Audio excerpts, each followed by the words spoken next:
Good morning बच्चों। The portrait of A lady पढ़ रहे थे। आज लास्ट पार्ट है इसका। अभी तक हमने पढ़ा है कि राइटर और उसकी दादी के बीच बहुत स्ट्रॉन्ग रिलेशनशिप था।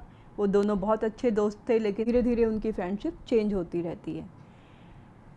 कल हमने पढ़ा था कि राइटर 5 साल के लिए विदेश जाते हैं पढ़ने के लिए, और 5 साल बाद जब वो आते हैं तब उन्हें उनकी दादी माँ बिल्कुल वैसे ही मिलती हैं।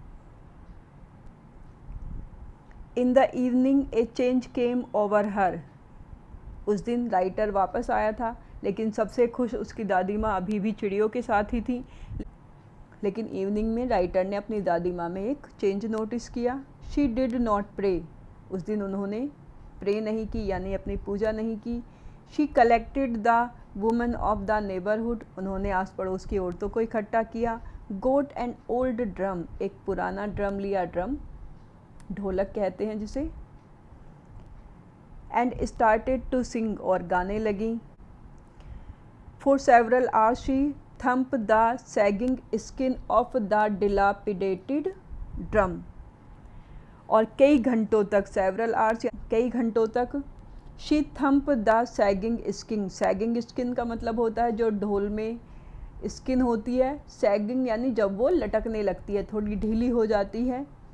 और डिलापिडेटेड का मतलब होता है ओल्ड एंड ब्रोकन। इसलिए उसकी स्किन सैगिंग हो रही थी, यानी ढीली पड़ी हुई थी। उस ढोल को वो बहुत घंटों तक बजाती रहीं, कई घंटों तक उसे बजाती रहीं। And sang the homecoming of warriors. और योद्धाओं की घर वापसी के गाने गाती रहीं। We had to persuade her to stop to avoid overstraining. हमने उन्हें परसुएड करने की, यानी मनाने की कोशिश की कि वो ओवर स्ट्रेनिंग से बच जाएं, अपने आप को बहुत ज़्यादा स्ट्रेन, बहुत ज़्यादा ना थकाएं, क्योंकि वो बहुत बूढ़ी थी। That was the first time since I had known her that she did not pray. Writer कहता है कि ये शायद पहली बार था जब से मैं उन्हें जानता हूँ कि उस दिन उन्होंने प्रेयर नहीं की थी। The next morning she was taken ill. अगली सुबह वो बीमार हो गई। It was a mild fever.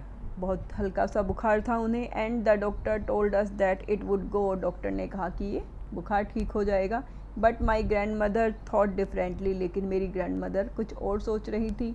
She told us that her end was near. उन्होंने हमें बताया कि अब उनका अंतिम समय आ गया है। She said that since only a few hours before the close of the last chapter of her life she had omitted to pray.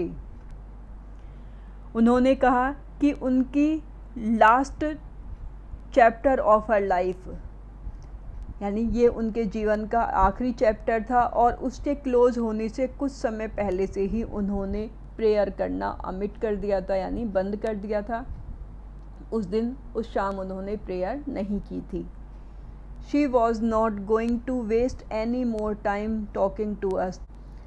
अब वो हमसे बात करने में और टाइम वेस्ट नहीं करेंगी। अब वो अपने परिवार से बात नहीं करना चाह रही थी, बल्कि उस समय का यूज़ वो प्रेयर करने के लिए करना चाहती थी।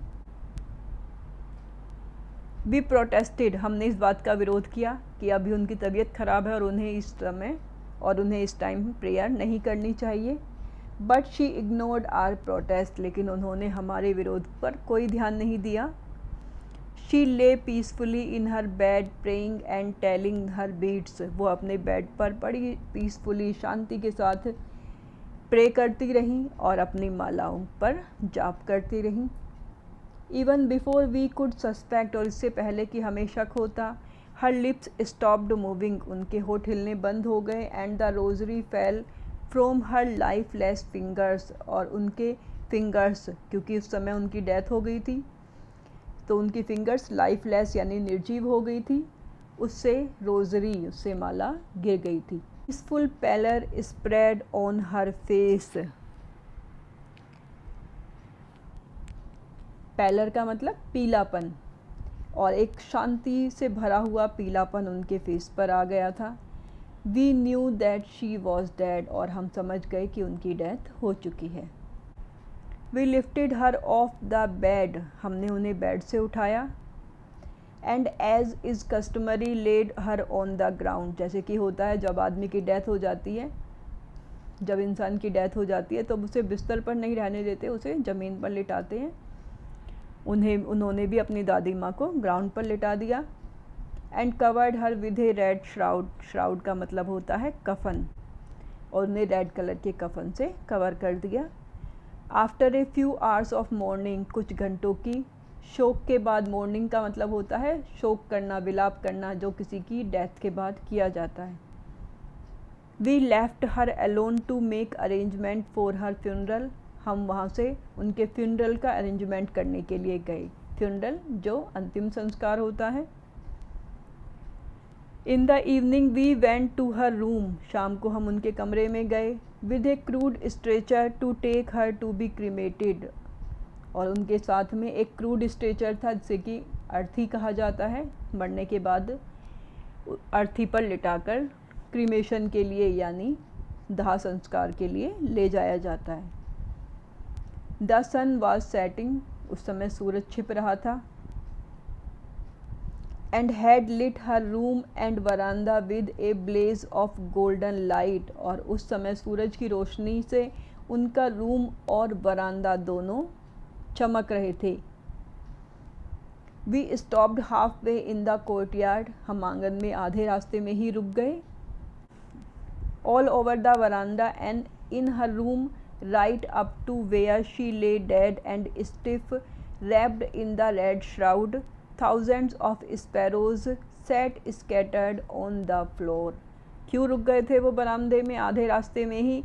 क्योंकि पूरे बरामदे में, उनके रूम में जहाँ पर वो लेटी हुई थी एक रेड श्राउड से ढकी हुई, वहाँ पर हजारों स्पैरोज़, हजारों चिड़िया फर्श पर बैठी हुई थीं।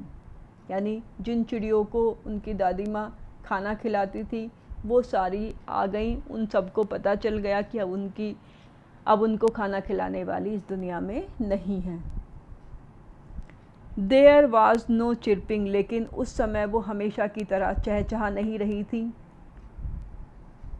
We felt sorry for the birds. हमें भी बर्ड्स के लिए दुख हुआ। And my mother fetch some bread for them. और मेरी मदर कुछ ब्रेड उनके लिए लेकर आई। She broke it into little crumbs. उन्होंने उन ब्रेड्स को यानी रोटियों को छोटे छोटे टुकड़ों में तोड़ा। The way my grandmother used to. जैसे उसकी ग्रैंड मदर करती थी। And threw it to them. और उन टुकड़ों को चिड़ियों को डाल दिया। The sparrows took no notice of the bread. Sparrows ने ब्रेड की तरफ देखा भी नहीं। यानी उस दिन वो ब्रेड खाने के लिए नहीं आई थी, बल्कि शोक मनाने के लिए आई थी। उसकी दादी के जाने का वो दुख मना रही थी। When we carried my grandmother's corpse off। जब हम अपनी दादी माँ की कॉप्स यानी जो डेड बॉडी होती है उसे ले गए। They flew away quietly। वो चिड़िया भी चुपचाप उड़ गईं। Next morning the sweeper swept the bread crumbs into the dustbin। अगली सुबह स्वीपर ने यानी झाड़ू लगाने वाले ने सारे ब्रेड क्रम्स को डस्टबिन में डाला। इसका मतलब चिड़ियों ने कोई ब्रेड क्रम्स नहीं खाए थे, क्योंकि वो दुखी थीं दादी माँ की डेथ पर, और वो सारे ब्रेड क्रम्स डस्टबिन में डालने पड़े। तो बच्चों, ये एंड था इस चैप्टर का, और इस चैप्टर में राइटर अपनी दादी माँ के और अपने रिलेशन के बारे में बताती हैं।